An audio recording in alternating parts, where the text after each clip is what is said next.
Y hoy revisando la agenda, la propuesta que tenemos es para charlar de todo, de su vida y de toda su experiencia que ha logrado en todo este tiempo. Así que ya lo vamos a saludar. José Corral, buenas noches, ¿cómo le va? Hola Carlos, un gusto. Muchas gracias por la invitación. Bueno, a ver, sabemos mucho, porque al ser candidato a gobernador, fuiste intendente 2 veces, fuiste concejal en la ciudad de Santa Fe, hincha de Unión, se conoce mucho, pero hay cosas que por ahí la gente común no lo sabe, y es el momento para contar esas cosas y charlar. Bueno. Primero, sos santafesino auténtico, naciste en Santa Fe. Sí, santafesino del Instituto del Diagnóstico. Y viví muchos años en diferentes casas junto a mis padres, ahí en esa zona del centro de la ciudad. Hijo de Super y Cela y nieto de inmigrantes. Mis abuelos Corral eran gallegos, nacieron en Galicia. Ah, Galicia. Sí, y se vinieron exactamente en el año 30 y se instalaron en Barrio Escalante, que en aquel momento era zona de quintas, sí, cerca de Aristóbulo, en lo que ahora es el pasaje de Anfunes. Ajá. Y vivieron toda su vida ahí, con su quinta, con gallinas, con... ¿Y por qué le pusieron Super a tu papá? Mirá que, a ver, tu papá fue muy conocido por ser presidente de Unión, claro, Super Corral, es que era como Superman, pero sí. ¿Por qué le pusieron Super? Hay dos versiones. Una de un tío asturiano anarquista que decía que los nombres influían en la personalidad. Algo de eso hubo, porque sí, a él le encantaba llamarse Super y lo tomaba como una especie de desafío personal, que lo llevó a hacer cosas un poco exigentes, tanto así que tuvo unos bypass a los 50 y pico de años, probablemente por esa vida tan intensa, sobre todo en la política y en el fútbol, ¿no? Uh-huh. Pero hay otra teoría, él tuvo un parto difícil, mi abuela tuvo un parto difícil, y dicen que la partera dijo, a este bebé hay que ponerle Super de nombre. Alguno de los dos, me encontré con la familia de la partera. ¿Te fuiste a Galicia o no? Vos sabés que estuve en España, pero no en el pueblo, mi hermana estuvo en el pueblo que es Guitiriz, zona rural. Y sabés que mi abuela había traído las costumbres no solo de la huerta, sino de la cocina. Y con Laura, mi hermana, hacemos la empanada gallega. ¿Qué? ¿Distinta a la empanada nuestra? Sí, es una tarta en realidad, con una masa... Doblada, grandota. Sí, grandota. Esto es un empanón grandote. Sí, parecida a lo que conocemos como la tarta gallega de mar, pero como ellos vivían en el campo, lo hacían con conejo, con pollo, con las presas enteras, con hueso y todo adentro. ¿Con hueso y todo? Sí, panceta, chorizo colorado, es extraordinaria. Y una masa con mucha levadura, blanca, como una masa de pan, y eso se hace ahí adentro. ¿Sabes, Carlos? Es una delicia. No es la tarta que tenemos nosotros, que era la masa finita. No, masa de pan. Pan gruesito, claro. Y con 2 tapones le ponía mi abuela pura, porque nos peleábamos con mi hermana quién se comía el tapón, que era lo más lindo, porque absorbía toda la... Y entonces ya le ponía 2, una para cada una de sus nietos. Digamos, ¿así un agujerito? Sí, un agujerito para que largue el vapor, y aparte se iba cociendo el pan, entonces se tapaba lo último, y era, por supuesto, lo más rico. Y claro, por aquel parto difícil, papá era hijo único, entonces nosotros éramos los únicos 2 nietos, y pasamos muchos, casi todos nuestros fines de semana de la infancia en esa casa de Barrio Escalante, en la que los abuelos tenían su casa y un terrenito al lado para hacer la quinta. Para hacer la quinta, muy que típico. Era el terreno que iba a heredar papá, y que, bueno, él le fue muy bien en su profesión y en su vida, y pudo progresar. Y antes de ser abogado y presidente de Unión y todo eso, ¿sabés que tuvo unos años en la Gallareta como maestro? ¿En la Gallareta? Sí, 5 años, Carlos. Y tuve la suerte. Y sabés que en esta campaña yo trato de dejarme tiempo para esos recorridos más vinculados a la vida y a las emociones, ¿no? Y fui a la Gallareta, y sabés que estuve con una alumna de él, que me contó que era un gran maestro. Pero ¿sabes lo que era la Gallareta en aquella época? Sí, ¿Qué año estamos 50. hablando? 50. Entre el 50 y el 55. No, creo que el pavimento llegaba hasta ahí, porque a Tavera llegaba. Suponemos que se iba en el tren. Apa. Probablemente en algún tren que dejaba cerca, pero después había que hacer muchos kilómetros, sí, de hecho... No, porque a ver, de la ruta 11 para adentro... Son varios kilómetros. Sí. Y fue un momento muy lindo porque nos hicieron revivir ese momento del maestro dando clase a un grupo de chicos de diferentes edades. ¿Y se fue solo, no? Con tu mamá, solo. Tu abuela no. No, y a mamá la conoció tiempo después. Ya de vuelta acá y ya siendo abogado, porque después retomó sus estudios de abogacía, así que una historia muy linda. Y mamá, nacida en Videla. Bueno. También del norte. Vinculada al norte. Mi abuelo García, también español, tambero. Tenían el tambo en lo que ahora sería Colonia Angeloni. En aquel momento era toda la jurisdicción de Videla, pero después terminó sus días en el pueblo, en Videla, en la casa de uno de sus hijos, mis tíos, el peluquero del pueblo. Y tengo primos García viviendo todavía en Videla, así que también... Cuando podés pasar y pasé, sí, a saludar a la familia, claro. Al revés de mi padre, que era hijo único, mamá eran 9 hermanos, así que tengo 23 primos del lado de los García, todos repartidos en la ruta 11, Nelson, San Justo, Videla. Ahora, ¿y esa niñez cómo fue? La niñez muy feliz, Carlos, muy feliz. Porque, bueno, mamá, papá, si bien trabajaban mucho los dos, mamá era una mujer muy independiente, tenía un negocio de ropa en la peatonal, o sea que estaba pocas horas, estaba muy presente con nosotros. Y papá era un personaje de la ciudad, ¿no? Porque había sido en el gobierno de Silvestre, en mi más temprana infancia, presidente de la DPE, de la EPE sería ahora. La EPE, claro, y la Edición Provincial de Energía. Claro, después subsecretario de Trabajo y por lo tanto era una persona conocida. Pero también él estaba muy presente con nosotros y vivíamos mucho con nuestros abuelos, con los abuelos de Escalante y con los abuelos de Videla. Así que tengo una infancia muy rica en afecto. ¿Y los domingos era de juntarse entre los abuelos? A veces venían. Los domingos nos juntábamos generalmente en la casa del abuelo Ángel y la abuela Pura en Escalante, Los Corral, pero 2 por 3 agarrábamos el auto y nos íbamos a Videla. Y tengo ese recuerdo de los atardeceres en el campo, en Videla. Y de aquella época, es aire puro. Extraordinaria. También volví a ese campo, la casa se derrumbó, pero queda todavía el molino. Que son imágenes que uno tiene presente. Muy presente, muy presente. El molino pegado a los eucaliptos del ingreso. Ahora, pues, ¿la primaria dónde la hiciste? En la Escuela Moreno. Yo, Carlos, soy de la escuela pública, desde el jardín hasta el posgrado. Claro.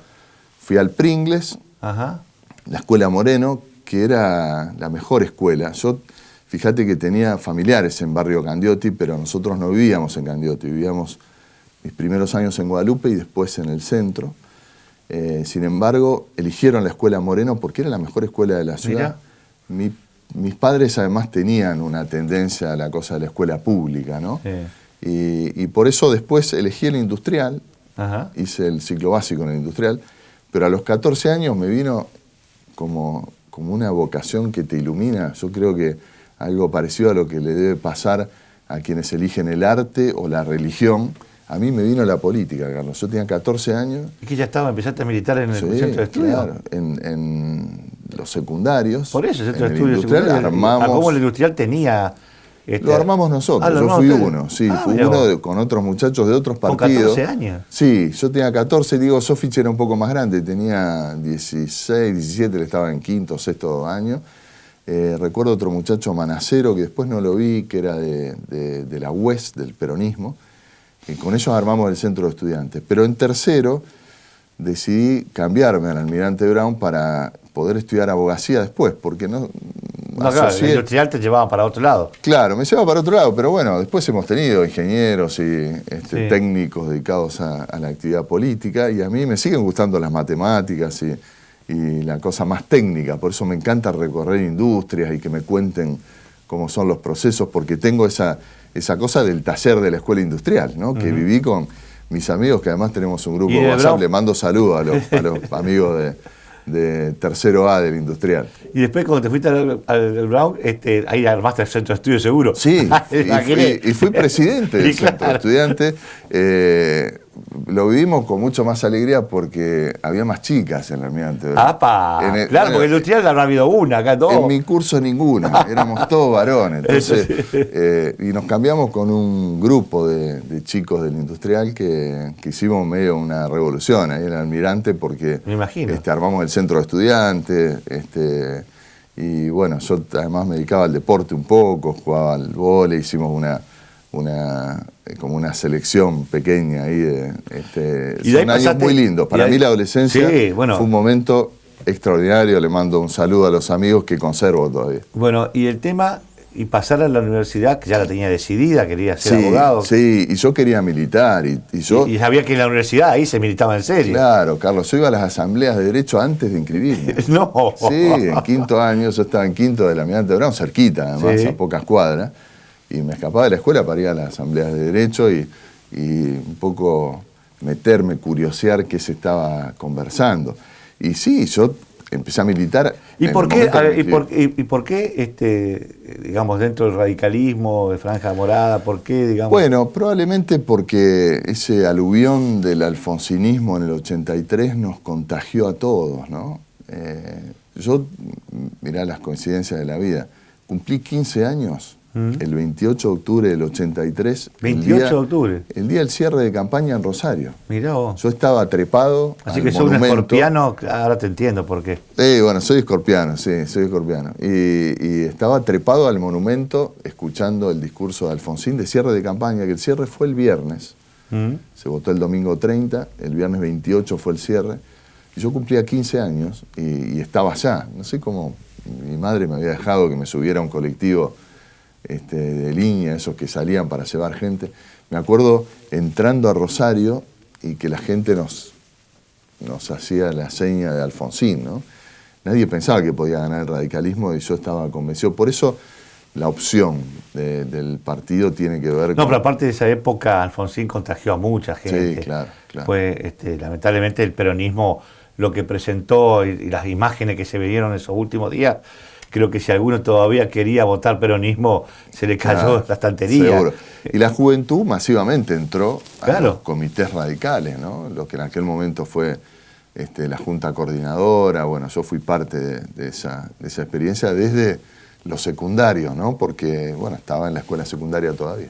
Ahora, esa entrada entonces a la universidad, meterte dentro de lo que era la militancia, partidaria, digamos, dentro de lo que era la universidad, ¿te quitó tiempo para estudiar? ¿Le hiciste la carrera más corta o le metiste ganas y fuiste llevándolo, digamos, como decía el plan de estudio? Obviamente que estuve más años de lo normal. Pero ¿sabes por qué? Porque no te querías ir de la universidad. No, pero sobre todo porque me tocó una responsabilidad en Buenos Aires. Yo fui conducción del movimiento estudiantil a nivel nacional.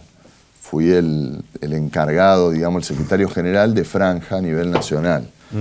Y eso me obligaba a estar en Buenos Aires. Entonces hubo 3 años, que fueron el 94, 95 y 96. Fíjate qué años especiales, ¿no? La reelección de Menem, la reforma constitucional aquí en Santa Fe, en los que yo partía mi tiempo entre Buenos Aires en colectivo y Santa Fe en la universidad, pero durante esos años rendí alguna materia, pero poquita. Sin embargo, hice la carrera en más años del plan de estudio, pero prácticamente sin aplazos. Tengo 1 o 2 aplazos y muchas notas porque me gustaba mucho la carrera y he tenido excelentes profesores. La verdad es que soy un agradecido a la Facultad de Derecho de la Universidad del Litoral. Tuve la suerte de que me diera clases Jorge Mosé Iturraspe, o Calalo Reina, o bueno, gente muy, muy valiosa, muy valiosa. Ahora, y en esa etapa, digamos, de la formación política con Franja Morada y en un momento del radicalismo en plenitud, digamos, que estaba, digamos, contame un poco la construcción mental tuya para tener objetivos, porque, a ver, cuando aparece, digamos, la posibilidad con Mario de ser candidato a intendente, la universidad es como que se involucra en la política, definitivamente, en Santa Fe. Bueno, nosotros grupalmente, como experiencia universitaria, siempre tuvimos vocación de llevar esa experiencia de gestión de los centros de estudiantes y de la universidad a la ciudad y a la provincia, ¿no? Y lo logramos con Mario Barletta, fue un equipo que se propuso, lo habíamos intentado con Hugo Estorero. Sí, me acuerdo. Estuvimos cerca, sí, porque Hugo hizo una gran elección en el 99. Sí, señor. Y por un punto, por una diferencia muy pequeña, se nos dio en el 2007 con Mario. Yo creo que se dio porque tuvimos vocación de pelearla, porque había caminos más cortos y más cómodos. A lo mejor Hermes Vino le había propuesto a este equipo que Mario Barletta fuera el vicegobernador. Y sin embargo nosotros optamos por esta apuesta a gobernar la ciudad y a llevar... Y me tocó acompañarlo a Mario como secretario de gobierno. Yo era secretario general en la universidad, era su mano derecha, junto con Alejandro Boscarol y otros amigos. Y ese equipo chiquito se pasó a la conducción de la ciudad, de un día para el otro, ¿no? Y hicimos una experiencia muy interesante en esos primeros años del cambio que comenzó en la ciudad en el 2007. Que se notó, porque la gente veía que hubo... Sí, un cambio de todo tipo, una modernización del Estado municipal. Bueno, yo fui secretario de gobierno y me tocó parte de esa experiencia. Una manera diferente del vínculo entre el municipio y la gente, un liderazgo del gobierno local que no había antes, que parecía que era una delegación del gobierno provincial. Sí, es cierto. Por primera vez hubo un liderazgo del gobierno local. En una ciudad capital es difícil eso porque el gobernador está acá. A ver, el tema de la inundación que le pasó a Reutemann. Por ejemplo. Se comió todos los bifes cuando el responsable era el intendente. Sí, a mí como intendente me tocó poner la cara en toda y que el gobernador, el que fuera en ese momento, Bonfatti en la primera etapa, Lifche, después llamaba para decir qué necesitas, pero el que estaba al frente de la batalla, a cargo, era yo. Y vos, lo comenzó Mario con esa impronta de recuperar espacio, los temas de la estación de Belgrano, que fue una decisión política fundamental. Mirá lo que tenemos hoy, que después vos le pusiste tanta plata y valor a lo que es hoy el lugar. También recuperar varios, sobre todo la costa, de la parte del puerto. Sí, el Parque Alberdi, me acuerdo que estaba tomado por vendedores que habían hasta fijado sus estructuras en una plaza, ¿no? Y ahí dimos esa y sobre todo también. Algo que yo siempre lo decía, teníamos problemas en la inundación acá en Santa Fe, porque teníamos el salado y teníamos la laguna, que es parte de las lluvias. Y la lluvia y una palangana que... Yo siempre decía, no vamos a salir nunca de Santa Fe. Yo discutía con mi mujer porque cuando tuvimos la inundación del 2003, mi mujer se asustó mucho porque cuando nos cambiamos de casa, porque teníamos la suerte de irnos a casa de unos amigos, nos caía el agua en la puerta de vuelta y dice, vámonos a esta ciudad que nos vamos a morir ahogados, me decía. Y yo decía, para arreglar esto se necesitan miles y miles de millones, no lo vamos a poder hacer nunca. Y tuviste la capacidad después de generar vínculos con la nación para que todos estos desagües que se hicieron, y hoy Santa Fe ya no corre más peligro, porque te cuestionaron, me acuerdo que me pegaste el salto de jugar con el proyecto nacional de Cambiemos, sí, pero muy criticado. Seguro, pero además algunos viejos dirigentes de la política, Carlos, me decían, no enterrés la obra. Sí, porque no se ve. Porque no se ve y te vas a comprar un lío bárbaro, porque a los vecinos le va a molestar que le hagas el pozo adelante, y a lo mejor ni siquiera se beneficia porque el desagüe sirve para el que está aguas arriba. Y eso no se va a ver. Y yo lo hice con mucha convicción. Primero hicimos un plan, incluso completamos el plan hídrico que Santa Fe tenía en parte, lo completamos, e incluimos la zona de la costa con todas sus cuencas, y empezamos a hacer los proyectos ejecutivos. Y lo que estábamos convencidos, Carlos, era que teniendo el proyecto se consigue la plata. Bueno, ese es el gran problema, claro, ese es el gran problema de los políticos. Van a Buenos Aires y dicen, tengo que hacer esta obra. Bueno, tráeme el proyecto. Tráeme el proyecto. Entonces, bueno, hasta que hace el proyecto, Carlos, se fue el funcionario. Incluso pagamos los proyectos, que el proyecto ejecutivo sale dinero plata, a veces. Mucha plata. Pero claro, es a lo mejor el 2, el 3% de la obra entera. Pero la ciudad hizo esa inversión, y una parte hicimos con la universidad y otra con equipos propios que habíamos generado en la gestión. Y con esos proyectos empezamos a hacer gestiones en Buenos Aires, que tiene un fondo hídrico que se arma con lo que... Pero ustedes arrancaron con la gestión ya de Néstor Kirchner, de Cristina. No, empezamos peleando, incluso yo me acuerdo de una gran lluvia, que fue la única conversación que tuve con Cristina, que ella me llamó para ver cómo estábamos, y yo le dije, Presidenta, nosotros nos arreglamos en la emergencia, pero necesitamos que nos dé plata para las obras y hay unos desagües, y eso destrabó el desagüe Entre Ríos y el Lavalle. Pero como vos lo decías, con el gobierno de Cambiemos hubo un compromiso previo incluso de Macri de ayudar Él me acuerdo que decía, esta ciudad que caen 2 gotas y se inunda, necesita, como lo hicimos en la ciudad de Buenos Aires, él tenía esa experiencia, hacer los desagües troncales. Y yo entregué la ciudad con más de 2/3 del plan de desagües terminado, Carlos, que eso, claro, la gente no lo ve porque es la noticia que no ocurre. Es la nota que no se pudo hacer, porque cuando ahora se inunda... Ahora hay noticia porque el Espora está ahí parado, no sé qué pasó, que sí, no lo continúa. Es una obra que nosotros dejamos un 60%, se va a terminar, ese es el desagüe más grande de todos, pero es una obra compleja, que tiene dificultades técnicas y bueno, yo estoy seguro que se va a terminar y eso es lo importante también, que al tener un plan la ciudad, cambia el intendente pero no cambia el plan de desagüe, claro. Que es lo importante, ¿no? Que ya está todo armado, ya están todos los proyectos. Están los proyectos, claro. Entonces simplemente hay que avanzar con las obras y eso además genera empleo, porque esas obras públicas, nosotros hicimos 45 kilómetros de desagües troncales entubados.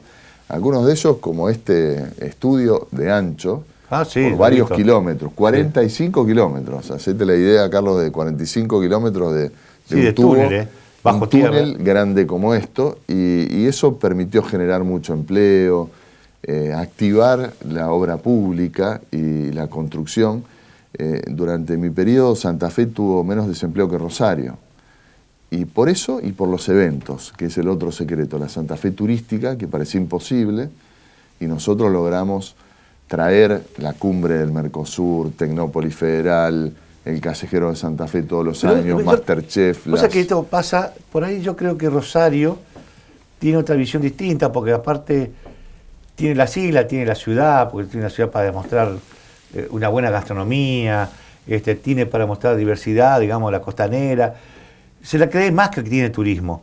El santafesino dice, ¿y qué te voy a mostrar en Santa Fe? Como que el propio lugareño no cree que tiene facultades o posibilidades de vender turismo. Bueno, recordarás en la cumbre del Mercosur, que vinieron todos los presidentes de la región, cómo lució Santa Fe. No solo la estación Belgrano, que parecía un lugar preparado desde siempre para los eventos, y nosotros nos acordamos que estaba abandonada y con gente viviendo adentro y vandalizados hasta los marcos de las ventanas, y lució en esa cumbre de una manera excepcional, sino que nos lucimos los santafesinos, porque los chicos que hicieron aquellas mojarras que salieron en todas las revistas del país, ¿no? Porque era una comida gourmet con nuestra gastronomía, o cómo se preparó la luz y sonido, que también fueron proveedores de acá, o cómo se vistió la mesa de los presidentes cuando se brindó esa recepción desde la Casa de Gobierno. Bueno, Santa Fe demostró que estaba a la altura para los grandes eventos de la región y bueno, se movió de manera que logramos estar en el ranking de las ciudades turísticas. Dentro de las 5 primeras. A veces dentro de los 5 primeros, superando a Mar del Plata o Salta, que en esto tienen mucho más recorrido, ¿no? Sí. Y eso hizo que se llenaran nuestros hoteles, se generaran proyectos nuevos de hotelería, proyectos nuevos de gastronomía. Ahí se generó todo el movimiento que tenemos ahora en Boulevard, que bueno, ojalá vuelva, porque además ahí hay muchos trabajos para pibes, para mujeres, gente con baja calificación, que el turismo la emplea y ojalá que pueda volver con todo su esplendor. Ahora, recorriste toda la Santa Fe. Describime, ¿vos seguís pensando que hay 2 Santa Fe o hay 3 Santa Fe? Yo siempre, a través de lo que tenemos con el multimedia nuestro, tratamos de hacer una sola Santa Fe, de unificarla, porque queremos tener presencia en todos lados. Pero es difícil, ¿no? Porque tenemos muy marcadas las diferencias. Sí. El norte-norte es otra historia, el centro una cosa y el sur es otra, ¿no? Mira, yo a lo mejor por conocerla tanto te puedo asegurar que hay 10 Santa Fe por lo menos. Ni siquiera son las 5 de las grandes ciudades, ¿no? Sí. De Rosario, Santa Fe, Venado. Tenés razón, porque toman la zona norte, en la región de Reconquista, pero te va para el otro lado, la que es 9 de julio, un desastre, nada que ver. O te vas a Florencia, Villa Ocampo, Las Toscas, esa región, ya es otra región, ¿no? O Rufino en el sur, que te aseguro que mira más a la provincia de Buenos Aires. Es más porteña que nuestra. O Suardi, que probablemente escucha los medios de Córdoba y te hablan con tonada medio cordobesa, o en Ceres, que uno ve el vínculo con Santiago del Estero. Es una provincia tan diversa que tenemos que aprovechar justamente eso, la diversidad. Ahora, hay algo que nos reúne a los santafesinos desde Rufino hasta Florencia, es la cultura del trabajo. Los santafesinos somos de salir adelante, de ponerle el cuerpo, aún en la adversidad, porque pensá que en el norte no tenés ruta, no tenés puerto. No tenés conectividad. Gas, no tenés conectividad. No tenés conectividad. Llegó una vuelta del avión, pero después nunca más. No llega más. Sí. Y sin embargo, ahí hay fábricas. Yo he estado en Preciso, que, perdón el nombre comercial, pero hacen muebles de cocina de primer nivel nacional. En Calchaquí. Sí, sí. O las hormigoneras que están en Villa Ocampo. O las algodoneras que han vuelto a trabajar. En condiciones muy difíciles. Y en el sur lo ves también, esos gringos que los colonos de la zona de Verabebú, o los Quirquinchos, o General López, que todo el tiempo están innovando y creando la máquina nueva, que con el cultivo gaste menos combustible y tenga más rinde. Bueno, esa Santa Fe, la cultura del trabajo, es la que tenemos que potenciar y a la que el gobierno nacional le pone la pata encima todo el tiempo, porque se metió con los frigoríficos que tenemos desde Reconquista hasta Hugues, ¿no? Sí, claro. O sea, y Casilda está parado, tiene la mitad de la gente. Vicegobernador Alves, todos los frigoríficos que hay, por eso. Nelson, Recreo, Rafaela, en toda la provincia hay frigoríficos exportadores. El gobierno le pone la pata encima. Biocombustible. Yo he visto desde una plantita en Humberto Primo, de 4 productores que se juntaron para comprar la máquina para hacer del aceite que le da a Fasón, una productora de alimentos ahí de la zona, para hacer biocombustible para su propio consumo, hasta en el sur provincial las fábricas más grandes de biocombustible. El gobierno le pone la pata encima, nos achica el porcentaje que se debe incluir en las naftas de biocombustible, ¿no? La nafta y el gasoil. Y así con las retenciones, con la hidrovía, hay que lograr que Santa Fe tenga una representación más fuerte en el Senado y en el Congreso. Eso sería, y sobre todo defender a Santa Fe, sobre todo, claro, más allá de los partidos políticos. José, se nos fue el tiempo. Muchísimas gracias por compartir. No, al contrario, siempre es un placer, Carlos. Gracias.